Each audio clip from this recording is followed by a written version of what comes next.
आपण पाहणार आहोत डिसोल्डरिंग. तर डिसोल्डरिंग करण्यासाठी काय काय काय लागतं आपल्याला? तर पहिल्यांदा सोल्डरिंग आयर्न लागते. जे पॉइंट आपल्याला डिसोल्डर करायचे आहेत ते पॉइंट्स लागतात. त्याच्यानंतर हे जे आहे हे काय आहे? डिसोल्डरिंग पंप आहे. तो डिसोल्डरिंग पंप आपल्याला लागतो. आपण दोन प्रकारे डिसोल्डरिंग करू शकतो. एक युजिंग डिसोल्डरिंग पंप आणि दुसरं जे आहे हे डिसॉल्विंग. हे डिसॉल्विंग सुद्धा आपण डिसोल्डर करण्यासाठी वापरू शकतो. तर आपण दोन्ही प्रकारे डिसोल्डरिंग करून पाहणार आहोत. पहिल्यांदा आपण पाहणार आहोत हा डिसोल्डरिंग पंप. त्याने आपण डिसोल्डर करणार आहे. हा त्याचा प्लंजर जो आहे हा आपण काय करायचा? प्रेस करायचा आणि हा पॉइंट जो आहे त्याचा तो आपण ह्या जो आपल्याला पॉइंट डिसोल्डर करायचा त्याच्यावर ठेवायचा. सोल्डरिंग आयर्ननी ते काय करायचं? मेटल जे आहे ते वितळवायचं आणि मग हा प्लंजर असा सोडला की काय होतं? ह्याच्यातनं ते सगळं जे सोल्डर मेटल आहे ते वितळायला ॲब्झॉर्ब केलं जातं. अशा प्रकारे हा डिसोल्डरिंग पंप आपल्याला वापरायचा आहे. तर आपण हे प्रॅक्टिकली करून पाहूयात आता. सोल्डरिंग आयर्न मी घेतली. इथला हा जो पॉइंट आहे जो आपल्याला डिसोल्डर करायचा आहे तो वितळवला आणि हा प्लंजर जो आहे त्याच्या पुढे पकडला की काय होतं? सगळं त्याने सक करून घेतलं. बघा ते बाजूचं सगळं काय झालंय?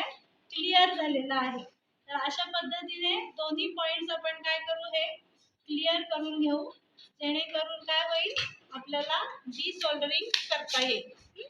तर हे आपण काय केलं? हे डिसोल्डर केलेलं आहे. हे बघा अशा पद्धतीने आपण डिसोल्डर करतोय. तर हे पॉइंट्स काय होतात? क्लिअर होतात ह्याचे आणि आपल्याला हा कंपोनंट रिलीज होतो. दुसरा प्रकार आहे आपण काय वापरतोय? हा डिसॉल्विंग.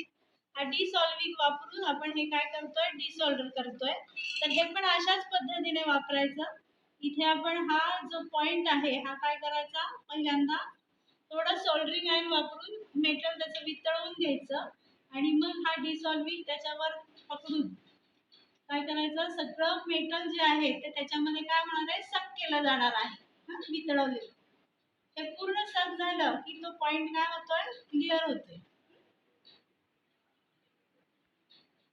इथे सुद्धा बघा हा काय केलं जातोय? मेटल आपण वितळवतोय त्याच्यावर आणि सर्व सोल्डर जे आहे ते त्याच्यामध्ये काय केलं जात आहे? सक केलं जात.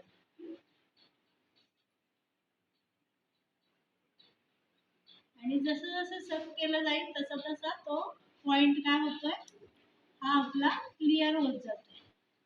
आणि मग हे जे काही आपले रेजिस्टर आपण सोल्डर केलेले आहे ते काय होतात?